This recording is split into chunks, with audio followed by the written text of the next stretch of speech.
senantiasa dalam keadaan sehat dan terus bersemangat dimanapun kita berada. Perkenalkan, nama saya Fitri Liana SE MPD. Saya adalah dosen pada program studi manajemen Fakultas Ekonomi Universitas Serabuka. Pada kesempatan ini, saya membuat video untuk memenuhi persyaratan sertifikasi dosen pada tahun 2025, yaitu pernyataan diri dosen dalam unjuk kerja Tridharma Perguruan Tinggi atau PDD UKTPT, khususnya di aspek pengajaran. Salah satu mata kuliah yang saya ampuh adalah Bank dan Lembaga Keuangan Lainnya. Saya akan menjelaskan terkait mata kuliah yang saya ampuh, yaitu Bank dan Lembaga Keuangan Lainnya dengan bobot 3 SKS. Mata kuliah ini adalah mata kuliah wajib ditempuh oleh mahasiswa pada program studi manajemen. Mata kuliah ini disampaikan dengan metode DIA, yaitu Delivery, Instruction, and Assessment. Capaian pembelajaran mata kuliah ini adalah diharapkan mahasiswa mampu memahami tentang lembaga keuangan, mampu menguasai konsep dasar lembaga keuangan, bank, non-bank, dan pasar modal. Mahasiswa juga mampu menganalisis konsep teoritis ekonomi secara keseluruhan dan mampu berkomunikasi secara efektif, baik secara lisan dan tertulis di bidang ekonomi. Beberapa buku referensi yang saya gunakan, yang pertama ada buku Kashmir dengan judul bukunya Bank dan Lembaga Keuangan Lainnya.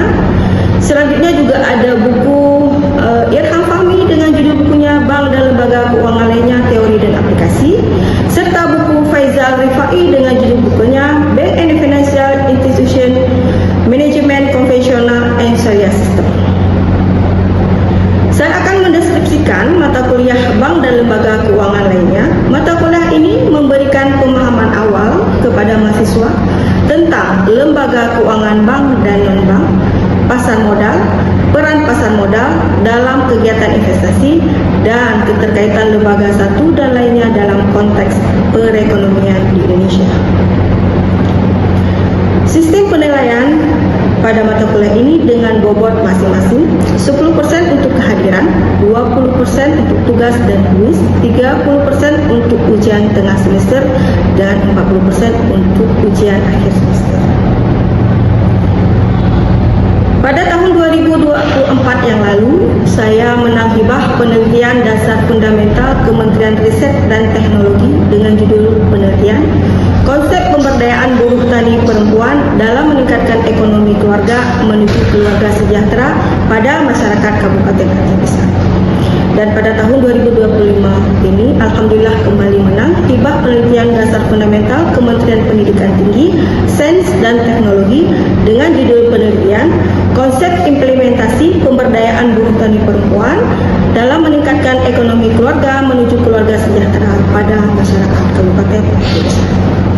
Baiklah, berikut ini akan saya tampilkan rekaman proses pembelajaran mata kuliah Bank dan Lembaga Keuangan Lainnya yang saya susun. Terima kasih. Assalamualaikum warahmatullahi wabarakatuh.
duduk berkelompok bentuk 5 kelompok.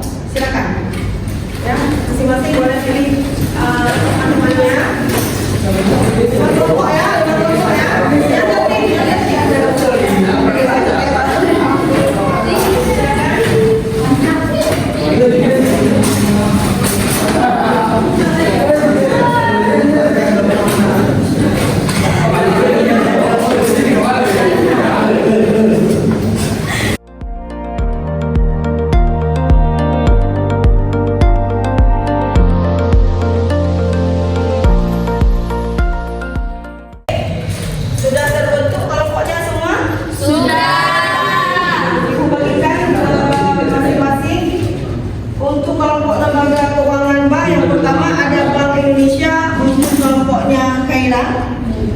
selanjutnya kelompok bank umum, kelompoknya Putri dan kawan-kawan. Untuk kelompok bank perkreditan rakyat, kelompoknya Fajar. Selanjutnya untuk lembaga keuangan non bank itu untuk kelompok perusahaan asuransi, kelompoknya Rahmat Syukur. Dan yang terakhir untuk pasar modal, kelompoknya Jihan dan kawan-kawan. Nah, silakan berdiskusi ya bersama ya. Nanti kita presentasi hasilnya. Ya. Kalau ada hal yang mau ditanyakan silakan. Kalau ada yang tidak jelas boleh ditanyakan. Ya, Bu. Oke. Silakan Bu.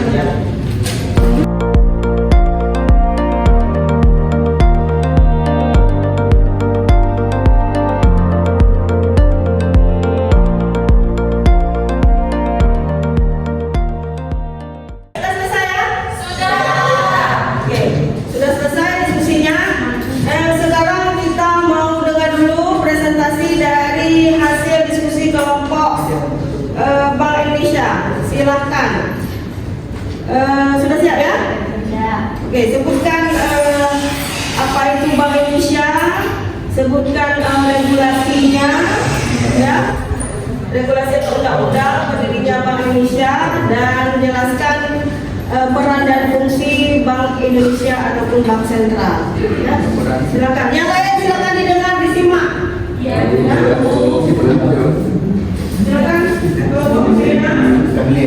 Baik, pengertian Bank Sentral sendiri yaitu lembaga negara yang bertugas mengatur dan menjaga kestabilan sistem keuangan, moneter, dan sistem pembayaran dalam suatu negara.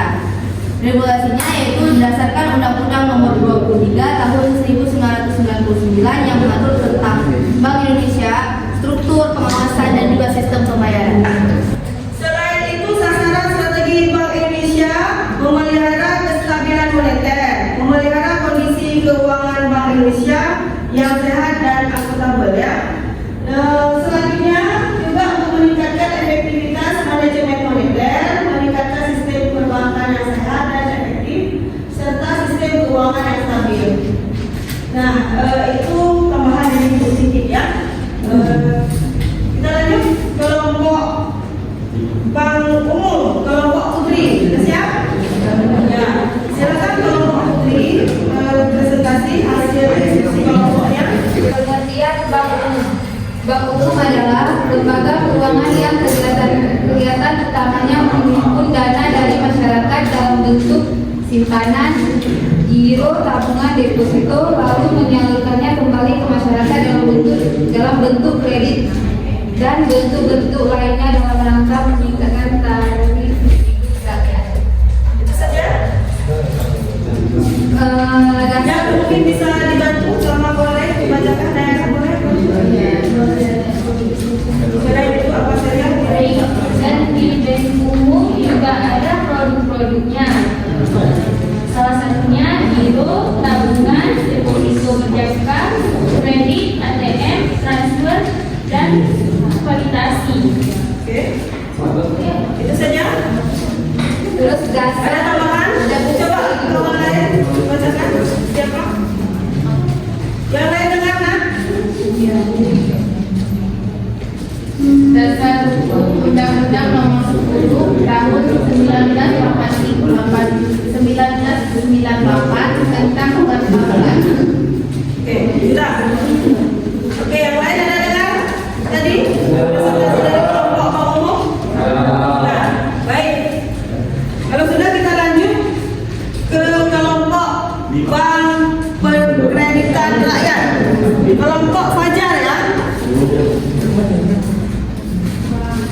Silakan. Silakan. Apa saja yang dihasilkan dari diskusi kelompok tadi? Silakan siapa mau presentasi? Ya begini ya, semua aktif ya. Kelompok prioritas rakyat adalah nilai bank di Indonesia yang khusus melayani mikro, kecil, dan menengah atau UMKM, serta bicarakan di daerah pedesaan atau perkotaan dengan layanan terbatas. Berbeda dengan bank umum, BPR memiliki beberapa keterbatasan dalam operasionalnya. Produk-produk kreditan rakyat yang umum ditawarkan kepada nasabah sesuai dengan aturan perbankan dan perizinan BPR. Produk penghimpunan dana: A. Tabungan deposito. B. Deposito berjangka. 2. Produk lain penyaluran dana: A. Kredit usaha mikro dan kecil. B. Kredit konsumsi. C. Kredit pegawai. 3. Produk lain tergantung OJK dan internal BPR. Beberapa BPR juga menawarkan: A. Safe deposito box. B. Layanan jemput tabungan. C. Tabungan berjangka. Sudah habis ya? Baik, kita lanjut ke kelompok lembaga keuangan non-bank. Tadi ada kelompok asuransi dan pasar modal. Siapa dulu yang mau presentasi? Kelompok pasar modal dulu? Boleh. Oke, silakan Jihan dan kawan-kawan. Baik, pengertian dari pasar modal adalah kemudian pihak yang memiliki dana atau investor dengan pihak yang membutuhkan dana melalui pendampingan instrumen keuangan seperti saham, obligasi, reksadana, dan instrumen derivatif. Lalu Undang-Undang Pasar Modal ini memiliki nomor 8 tahun 1995. Dan siapa saja yang terlibat dalam pasar modal ini yaitu meliputi investor, penjaminan emisi, perantara perdagangan efek, manajer investasi, penasihat investasi, lembaga penunjang, dan profesi penunjang. Dan siapa saja instrumen yaitu yang diperjualbelikan oleh pasar modal meliputi saham, obligasi, reksadana, dan derivatif. Baik, terima kasih untuk kelompok Jihan ya. Tadi ada disebutkan lembaga-lembaga yang terlibat di dalam pasar modal tersebut. Belum bisa ditambahkan? Oke, baik. Lembaga yang terlibat di pasar modal itu ada 5. Yang pertama, Otoritas Jasa Keuangan. Yang kedua, Kustodian Sentral Efek Indonesia. Yang ketiga, Clearing Penjamin Efek Indonesia. Yang keempat, Wali Amanat. Yang terakhir yang kelima, Penjamin Emisi Efek. Baik, terima kasih. Nah, ini kita kelompok yang terakhir ya. Kita dengarkan sama-sama hasil presentasi dari kelompok perusahaan asuransi. Silakan kelompok Rahmat Syukur dan kawan-kawan. Jadi lembaga pembiayaan asuransi atau sering disebut perusahaan asuransi adalah lembaga keuangan yang bergerak di bidang jasa transfer risiko. Singkatnya, mereka menyediakan perlindungan finansial kepada individu atau organisasi terhadap risiko-risiko tertentu yang terjadi di masa depan. Adapun konsep dasar asuransi diantaranya seperti risiko atau potensi terjadinya kerugian atau kejadian yang tidak diinginkan. Premi, sejumlah uang yang dibayarkan oleh pemegang polis atau tertanggung. Klaim, permohonan pembayaran ganti rugi dari pemegang polis. Polis asuransi, yaitu kontrak perjanjian antara pemegang polis dan perusahaan asuransi. Underwriting, yaitu proses seleksi risiko yang dilakukan oleh perusahaan asuransi untuk menentukan apakah suatu risiko layak diasuransikan dan beberapa premi yang harus dibayarkan.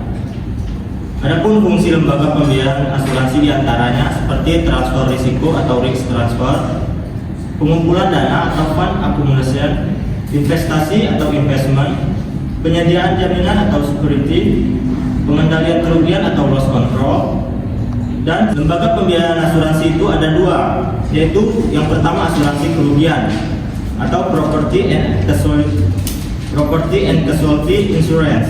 Yang kedua adalah asuransi atau life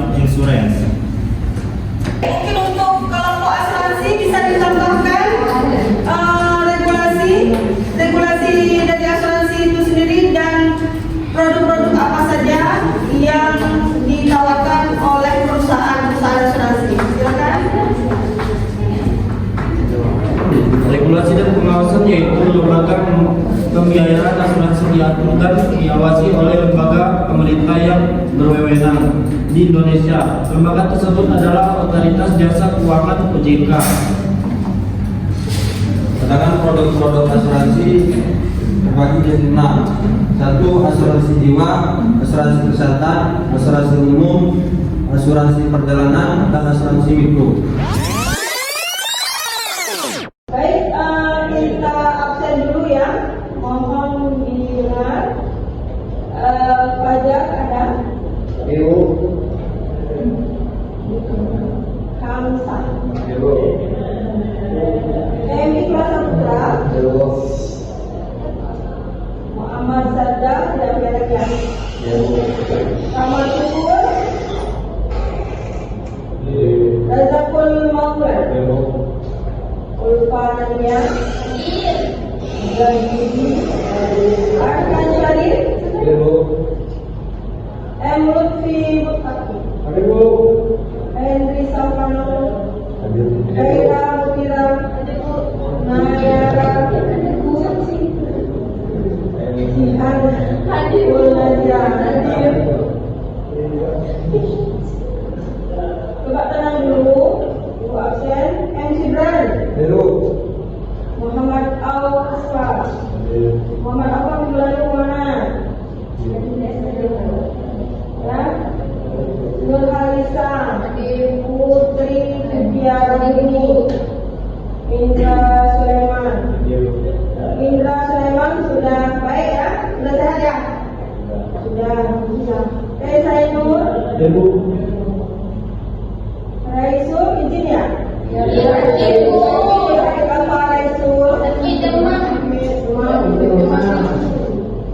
Nabila Yanti.